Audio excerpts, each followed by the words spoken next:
برے کاموں کی سزا دنیا میں بھی ملتی ہے۔ اللہ اور رسول صلی اللہ علیہ وآلہ وسلم کی نافرمانیوں کی وجہ سے جو تکلیفیں اور مصیبتیں آتی ہیں بالکل ظاہر ہیں، چاہے کوئی سمجھے یا نہ سمجھے۔ دیکھو قرآن و حدیث میں جو نافرمانوں کے قصے آئے ہیں اور جو عذاب ان لوگوں پر آئے ہیں وہ کون نہیں جانتا۔ وہ کیا چیز تھی جس نے شیطان کو جنت سے نکلوایا، دوزخی بنایا اور لعنت کا توق گلے میں ڈلوایا۔ اللہ تعالیٰ کی دوری حصے میں آئی، کفر و شرک، مکر و فریب حصے میں آیا۔ وہ کیا چیز تھی جس نے حضرت نوح علیہ السلام کی امت کو پانی کے طوفان میں غرق کروایا۔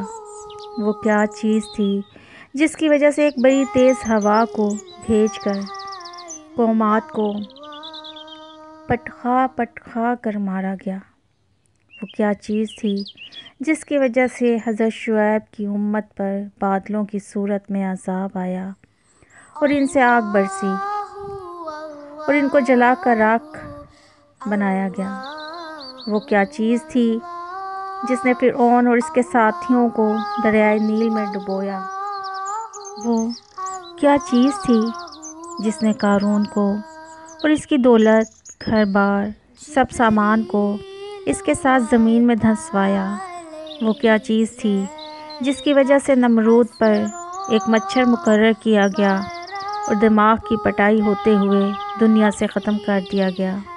بتلائیے ان سزاؤں اور عذابوں کی وجہ سوائے اس کے اور کیا ہے کہ نافرمانی تھی۔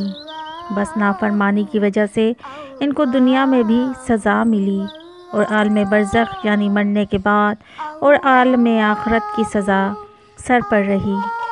اللہ تعالیٰ نے قرآن مجید میں یہ قصے بیان فرما کر سزا کی وجہ بھی بیان فرمائی ہے کہ وَمَا كَانَ اللَّهُ لِيَظْلِمَهُمْ وَلَكِنْ كَانُوا أَنفُسَهُمْ يَظْلِمُونَ، یعنی اللہ تعالیٰ ایسے نہیں ہیں کہ ان پر ظلم کرتے، لیکن وہ تو خود ہی اپنی جانوں پر نافرمانی کر کے ظلم کرتے تھے۔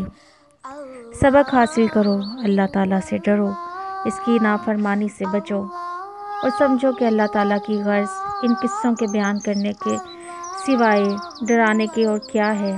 بس اللہ تعالیٰ کی پکڑ سے ڈرو اور موت کو یاد رکھو، بے شک